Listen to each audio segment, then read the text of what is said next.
Hey everyone, welcome to reWeirding, the podcast for reconnecting with your authentic self and learning how to own your brand of weird.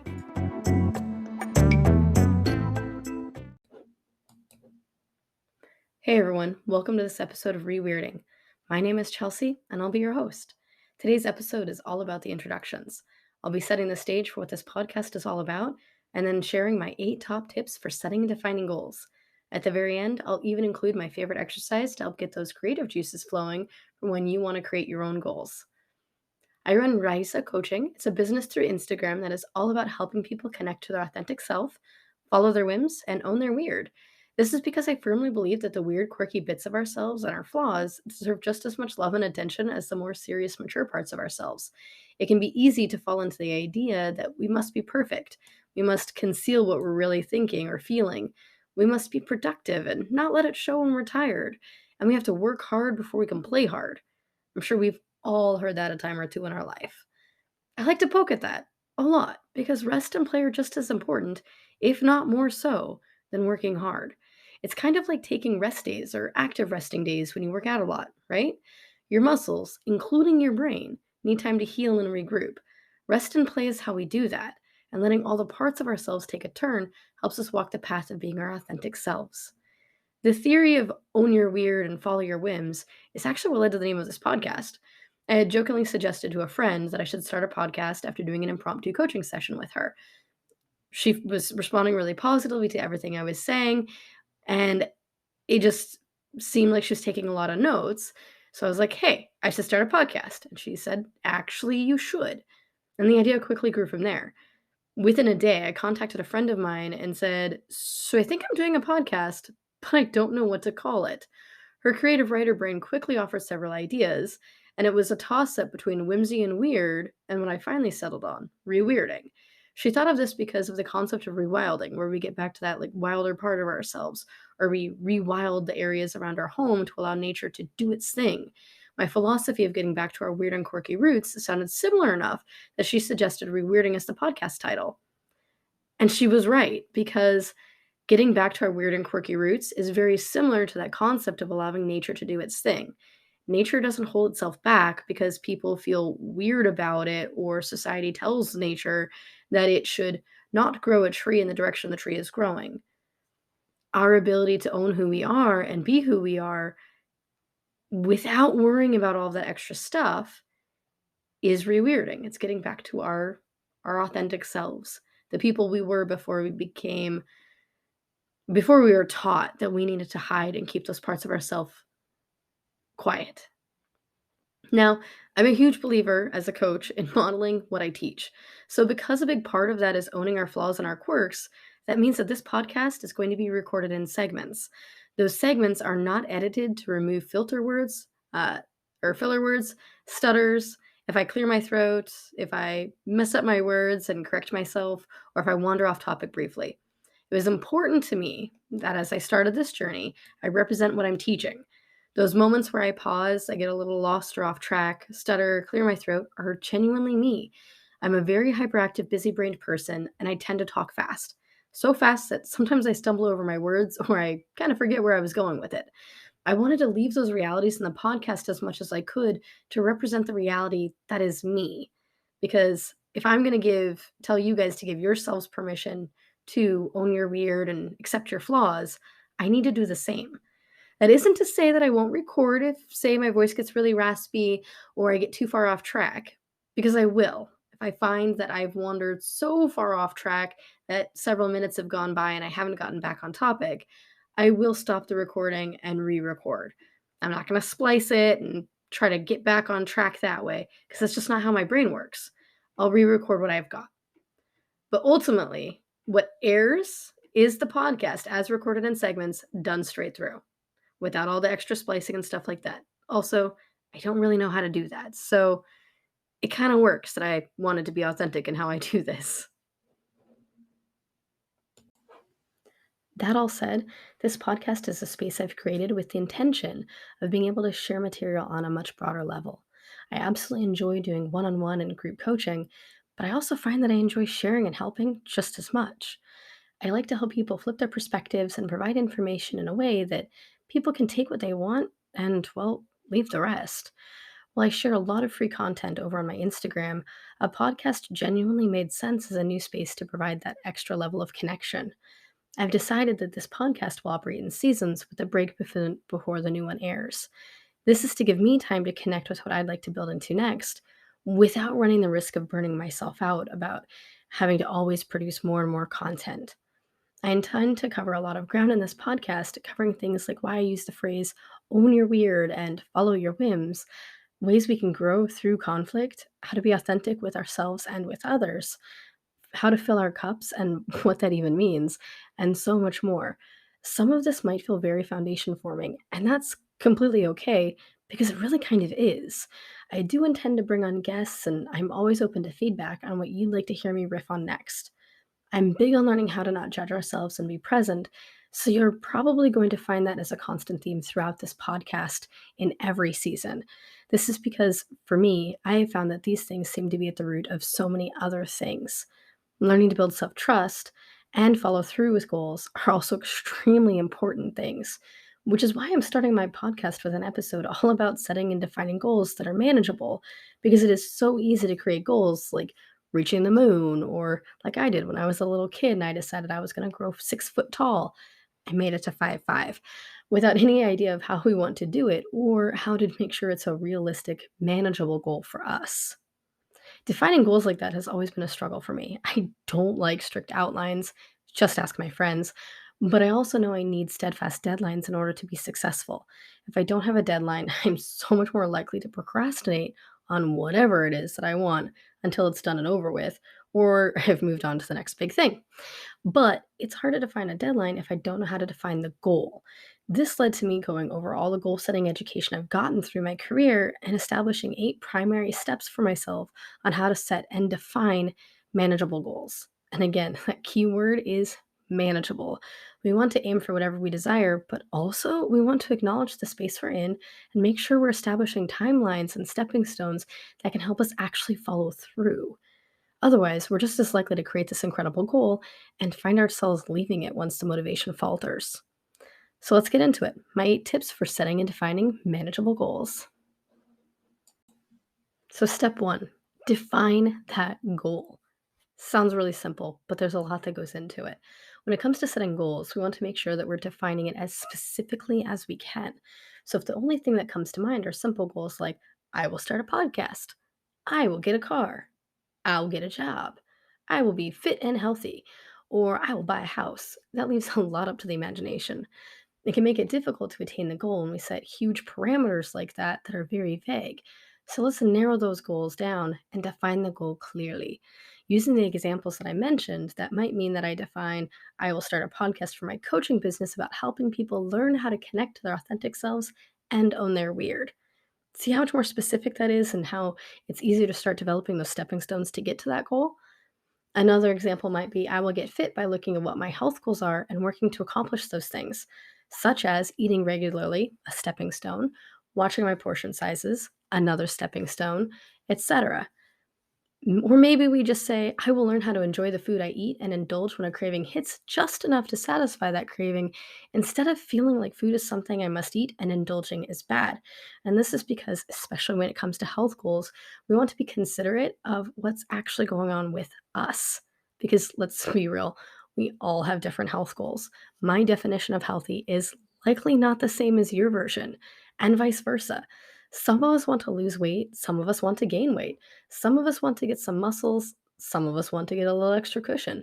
Some are wanting to train for specific purposes, and some of us just want to be able to keep up with our kids because I swear, between the ages of like 2 and 4, they are the fastest creatures on the planet. Whatever your health goals are, it's important that you're defining them based on your standards, not mine, not anybody else's. If you have a health concern that makes identifying a fitness goal important or a health goal important, please work with your provider to define those goals. And a provider doesn't just have to be a doctor or a PA. It could be any healthcare provider, whether it's holistic, whether it's a coach that you trust and value, somebody that you are willing to sit down and really look at what are your goals, what are your needs, and how do you want to get there? Okay.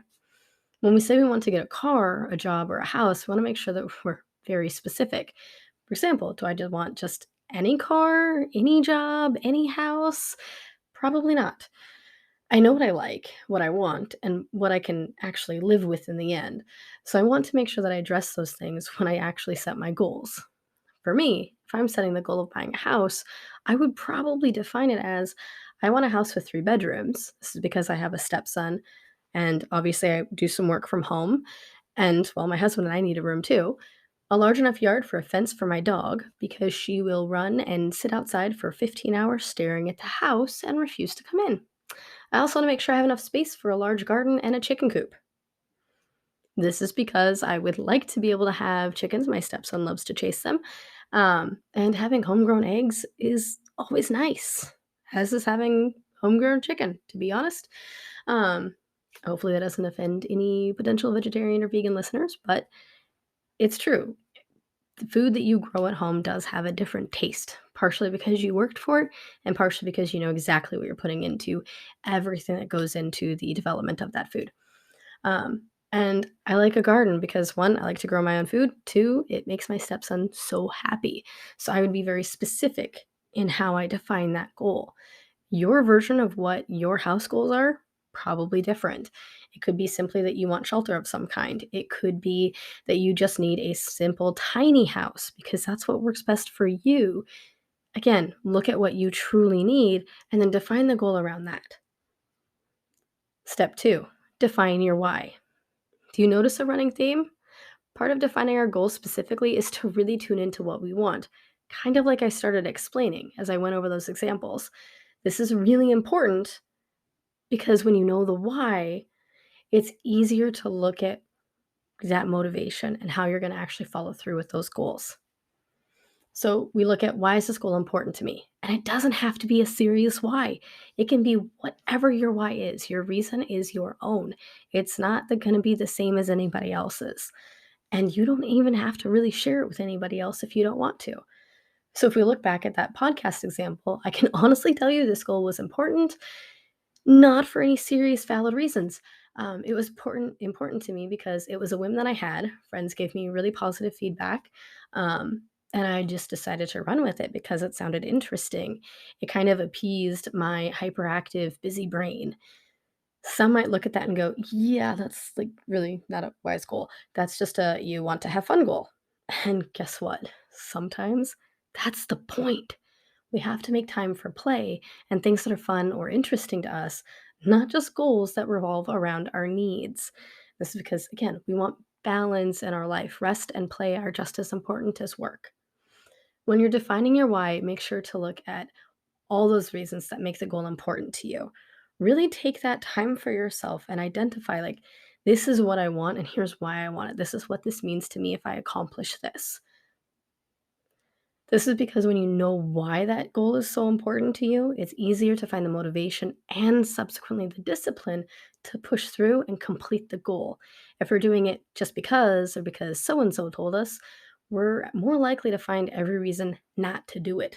For example, if a friend had been like, you should do a podcast, I'd probably be like, no. Or if somebody were to tell me I should be doing homework right now, not recording a podcast, I'd probably be doing exactly what I'm doing right now and not doing homework. Because again, it's down to our motivation. It's down to our why. Okay. So step three, and I've kind of mentioned this one already. It's the stepping stones. These are the building blocks that allow us to build into the goal. So now that we know what we want to accomplish and why, let's start breaking it down. What are the things that we need to do to get there? These can be very small things like schedule time to do the thing or connect to a support network for motivation. It can be things like do research, get pre approved for a loan, test drive a car, or walk through a home to see if you might want it. We might even identify stepping stones like talk it over with the partner to see what their thoughts are, if the goal includes them, or review our budget to see if it's affordable right now, or research ways to not do an announcer voice when giving examples. That could be a thing. And if not, we want to look at how we can build into those goals. So if it's not affordable, if I don't know how to not do a weird voice when I'm giving examples, I want to look at what are the steps I can do to accomplish those things. So maybe we have stepping stones for the stepping stones. Stepping stones are important because they help us make a goal more manageable. It's like the roadmap to your destination or the foundation to the house before you build it. Without them, we often make it up as we go, which can make it a lot harder to follow through because we kind of just wander from here to there, kind of sort of in the direction of our goal, but not always feeling like we're really pushing for it or accomplishing anything productive or worth really like acknowledging as I did the thing. So, an important thing to keep in mind, because I know some people don't like to do lists, some people don't do well with large outlines. If those sorts of things are difficult for you to navigate, they induce anxiety for you, or if you know your brain and know that that is like a no go for you, then break it down into smaller task lists or look at ways to build stepping stones that work for your brain. Okay. Again, I'm going to encourage you constantly throughout the season of the podcast. Look at what works for you and do that. If it's not working for you, look at ways that you can modify or adjust or pivot, but do what works for you because you know yourself better than anyone. So, step 4. This actually gets incorporated into every other step that we've talked about. Time frames. When establishing a realistic time frame for goal completion, I invite you to take a look at your stepping stones and what your goal is. So the why is important for the motivation, but is not as important for setting up the time frames. Okay. We want to look at how long it will take to complete each component of the goal or to reach it without overworking ourselves. So if I look at I will just keep going back to the podcast example because it's very low fruit right now. If I look at that and I say, "Oh, I want to research how to not do this weird voice that I do when I'm giving you examples," then I would need to make sure that I supply myself the time to do that or accept the fact that I might not actually accomplish that before the next time I record. If it's I need to learn how to use the Anchor app, which is what I'm using to record this episode, then I want to make sure that I'm setting time for myself to be able to do that, to truly get down, look at FAQs, pull up reviews, do whatever it is I need to do to feel confident in my usage of it. Or I can do it the very chaotic way that I normally do, which is I set myself a time frame for I will be recording the first episode by this date, and then all the stepping stones have to be done before I do that thing. I don't recommend this for everybody, but it does seem to mostly work out for me probably 70 to 80% of the time. Another example could be if I define a goal related to gaining muscle definition, and then I say my time frame is in 3 weeks. Well, we might be able to say that I gained some muscle because obviously I would be a little bit stronger if I were to be building up the weight with increments over time, but I would definitely not have muscle definition within that time frame unless I was already at a weight that that was possible. I can honestly tell you where I'm sitting right now, that is not a plausible goal for me. The same could be said with purchasing a home, right? If I say, I will be a homeowner by next weekend, but I haven't gotten pre approved, I haven't done any house shopping, I haven't talked to a realtor, I'm basically setting myself up to fail, which is not what we want to do. Therefore, we want to take an honest look at what we can accomplish and how long it's actually going to take us to do that thing. Step 5 is probably my favorite step along this process. We celebrate along the way. Yes, you heard that right. We should always celebrate our accomplishments, regardless if we think that they're big or small. If we have accomplished something, it's worth recognizing and honoring that thing. And honestly, if we need to pivot or step back in order to figure out what to do next, being able to recognize that and accept that we need to do that is also worth recognizing and honoring as well. Celebrating our accomplishments doesn't have to be a really big thing, although it certainly can be. It could be as simple as you decide to take a moment to reflect and go, heck yeah, I did the thing.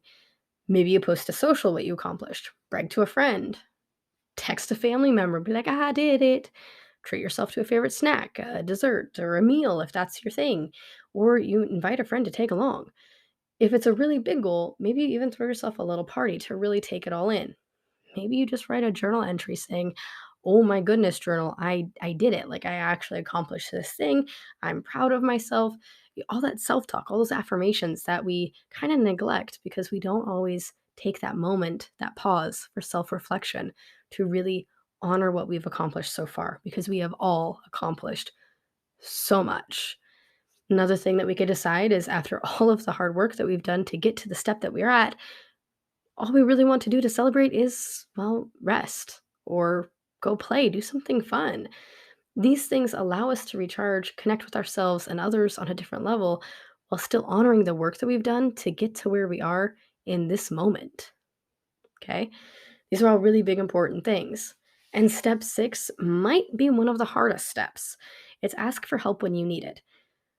It's really easy to fall into that trap of I can't ask for help or I should be able to do this or I should know better, things like that. And while celebrating is really important, it's equally vital that when we find ourselves overwhelmed, upset, frustrated, unmotivated, or stuck on a goal, that we reach out and we ask for help. This could include a trusted friend or a family member, a coach, reviewing content or books that help you figure out your next step or make you feel more motivated or a little bit better about where you're at, talking to a therapist, a medical provider, connecting to a support network that's working to accomplish a similar goal to you, or any number of things that I haven't thought of yet as I was talking. I know it can be really scary to ask for help because it means that we have to admit to ourselves and to other people that we don't have all the answers. And we're really vulnerable when we ask for help because they could say no. But the strength and the courage it takes to say, I can't, I need help is remarkable, and practicing it makes it easier. So if along your journey you find that you need help, don't hesitate to reach out. Look for ways that you can connect to resources internally and externally to seek the help that you need to get where you want to go. Step 7, don't be afraid to reassess periodically. This is probably definitely one of my favorite steps because I am constantly assessing things, deciding if I need to make a change or not. I don't know if other people do that. I know I definitely do. Sometimes we set up a goal and we realize later we no longer want it. We need more time than we thought. We need more help than we anticipated, or it's just not really our mojo anymore. And that's what makes this one so much fun for me. Because when this happens, it's a really good time to reassess what's working, what isn't working. When we can define what is and isn't working, it lets us take that step back and determine what our next move is. And sometimes we just need that shake up to help us get where we want to go. Because just because I think I have to go A to B doesn't mean I do. Maybe I need to go A to C first to get to B. Which leads us right into step number 8. Make changes and pivot when you need to because life changes and our goals do too. Just because we wanted it last year or yesterday doesn't mean we still need to want it today. Sometimes we need to make changes. It could be a small pivot, it could be a complete remodel of the goal, or we toss out the original goal and we establish a new one in an entirely different direction because it's up to us. It's our life and we get to pick where we're going and how we get there. When we identify that something isn't working, we can always make changes because our life is constantly evolving. And as it happens, our goals will evolve too. And there's nothing wrong with that. There's nothing wrong in identifying this is no longer for me, working with what I have to give, or it's no longer what I want. It's actually very powerful to be able to recognize and own what is ours and release what we no longer want to keep. A final note on setting goals is that it's really important to remember that motivation is what gets us started, but discipline is what keeps us going. What that means is as we follow through with each stepping stone toward our goal, committing ourselves to being honest and following through, that builds discipline. So those days where you're like, I really don't want to do this. I know I should, but I don't want to. And you do it anyway. That's called discipline. With discipline, even when we really don't feel like doing what we need to do, whether it's work, rest, or even play, we follow through and still get done what we have the space for. This doesn't mean that if I am really, really sick and really, really sore, but my goal is I will work out, I don't know, 4 days a week, that I have to still go work out, right? I have to take into consideration where I'm at, what I have the space for, and then I get done what I can. So maybe I shift that goal. Maybe, okay, I can't go to the gym when I'm sick, but I could drink extra water. I could get extra rest because that's what my body needs. And maybe I do some light movement or some good brain workouts while I'm recovering. It allows me to still kind of do the thing without really doing it. Okay. Because discipline should never override a genuine need for rest from working toward a goal. If everything in your mind, body, and spirit is screaming, rest today, then rest. If it's screaming you need a day to play or connect, then play or connect. Maybe we make a smaller shift toward a goal for that day, kind of like I was describing, or we set it aside for the day. Because if you just don't have the mojo, it's okay to go, I don't have it. Okay? It's entirely up to us because it's our goal. It's our life. It's our journey.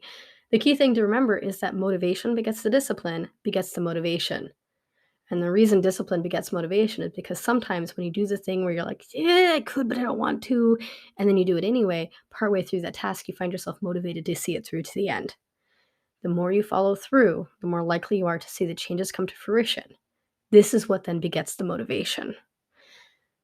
I hope all of these 8 steps make sense to you. If you have any questions, don't hesitate to reach out. You can, I think, leave a comment for me on this podcast, or you can hit me up over on my Instagram and let me know. I do have a post specifically about this podcast over there that you can go and leave questions, and I'll take the time to answer those as best as I can.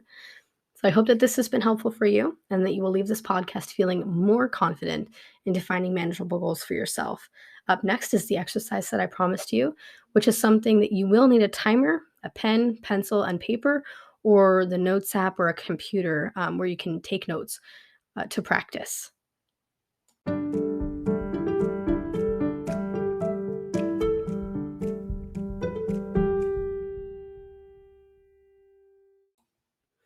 All right. If you would like to do this practice while you listen, I hope that brief interlude was enough time to get ready. And if you don't want to do this practice while you listen, I hope you enjoyed the brief interlude. A quick note though before we begin. Because this exercise requires the use of a timer for 2 minutes, I will explain that exercise to you and I will invite you to set a timer for yourself at the end of the episode rather than making you listen to 2 minutes of dead air with me, because I realized as I said about recording the podcast that I don't actually know how to add music in the middle of an episode. If you know how to do something like that and you think it would be helpful, please feel free to reach out to me and let me know. Because I have no idea. So before we begin, I want you to take a few deep breaths with me. Well, I'd like to invite you to take a few deep breaths with me. Obviously, you don't have to. It's just an easy way to find our center and be present in the moment before we do the exercise. And if you would like to do this later on, then again, just remember to stop. Take that moment for yourself. Take 3 good deep breaths at least, and then set the timer and do the exercise, okay? So as we get ready to begin, we're going to come to a comfortable seated position. We're going to breathe in through the nose, allowing the breath to travel all the way down, expanding the ribs outward in a full breath. At the height of the breath, we pause briefly before exhaling slowly through the mouth.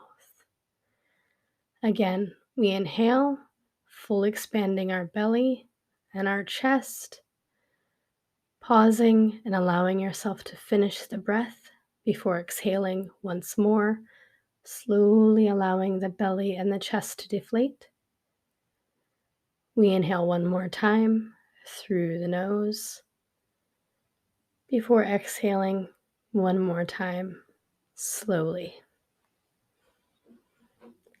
I invite you to take a moment and consider for yourself what your perfect day without barriers might look like.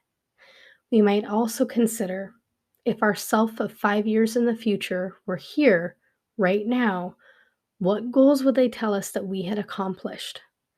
The key thing here is these are goals that the constraints of time or money did not hinder. They are things that we truly desire to pursue. We might take into consideration genuine limitations we have. For example, if I want to be a race car driver, but I'm super tall, perhaps I look at another way to access a goal that meets why I want that goal. Or if I want to be a pilot, but I get airsick, maybe I look at why I want that goal and what are other ways that I can accomplish it. There are always genuine barriers that we have no control over and we may not be able to overcome.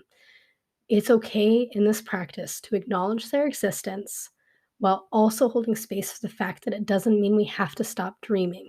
It might mean we pursue different goals or we pursue them differently than we might have if we didn't have those barriers. And that's all okay. But we do want to take the time to define what those goals are and what that we would accomplish if the other barriers that we can control, that we can have impact over, or that others in our life could maybe help us have impact over, did not exist. As you write, make sure that you write exactly what you want. Notice the judgmental thoughts of, oh, I could never, or that's impossible for me right now. Let them continue on their way. Focus on what you want to accomplish. When your 2 minutes are up, take a moment to reflect on what you defined for yourself. Then, use the 8 steps identified in this podcast to create your action plan. Now, if you aren't sure where to go from here, reach out to a trusted friend or family member, or if you feel like you need a coach or a professional to help you with it, reach out to those people. Look for somebody that's taking on clients that can help you. Look for ways to connect to content that can help you build from here. I will say, while I am a coach, and if I have openings and you would like to work with me, I invite you to reach out. I'm also not the only coach that can help you achieve your goals.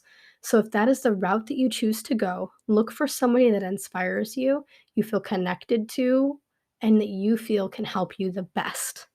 You're welcome to take the work that you've done with this exercise to them and build from there, because what's important is this exercise is designed to help you define, if those barriers didn't exist and you weren't being held back by them, what could you accomplish? Because you can accomplish so much more than you might be giving yourself credit for. Thank you guys so much for being here.